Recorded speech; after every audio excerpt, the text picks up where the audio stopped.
brought you by Silver Pumps and Motors. Top quality और consistent performance के लिए सिर्फ सिल्वर पंप्स नाम याद रखना. ఎస్ఎల్బీసీ టర్నల్ లో కొనసాగుతున్న రెస్క్యూ ఆపరేషన్.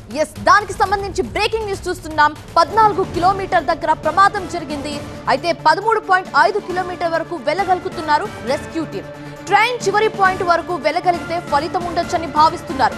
ప్రమాదానికి గల కారణాలపై జియోలాజికల్ డిపార్ట్మెంట్ రిపోర్ట్ ఇవ్వలేదు, కానీ బురద ఉండడం వల్ల రెస్క్యూ ఆపరేషన్ కష్టమవుతుందని తెలిపారు. కన్వేయర్ బెల్ట్ రిపేరింగ్ పై ఫోకస్ పెట్టామని ఎన్డీఆర్ఎఫ్ తెలిపారు.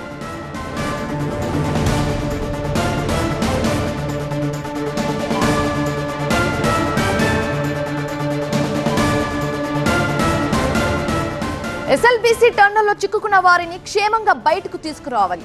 ఇదే రెస్క్యూ టీం ముందున్న పెద్ద challenge.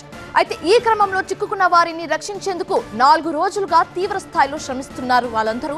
Deputy CM Bhatti Vikramarka, మంత్రులు ఉత్తమ్ కుమార్ రెడ్డి, కోమటిరెడ్డి, జూపల్లి రెస్క్యూ ఆపరేషన్ పరిశీలించి వారికి తగిన సూచనలు కూడా ఇస్తున్నారు.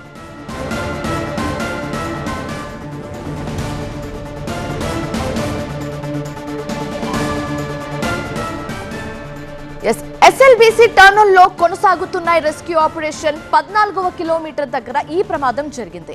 అయితే 13.5 కిలోమీటర్ వరకు వెళ్ళగలుగుతున్నారు రెస్క్యూ టీం. ట్రైన్ చివరి పాయింట్ వరకు వెళ్ళగలిగితే ఫలితం ఉండవచ్చని భావిస్తున్నారు. ప్రమాదానికి గల కారణాలపై జియోలాజికల్ డిపార్ట్మెంట్ రిపోర్ట్ ఇవ్వలేదు, కానీ బురద ఉండడం వల్ల రెస్క్యూ ఆపరేషన్ కష్టం అవుతుందని మాత్రం తెలిపింది. అలాగే కన్వీనియర్ బెల్ట్ రిపేరింగ్ పై ఫోకస్ పెట్టామని తెలిపారు ఎన్డీఆర్ఎఫ్ బృందాలు.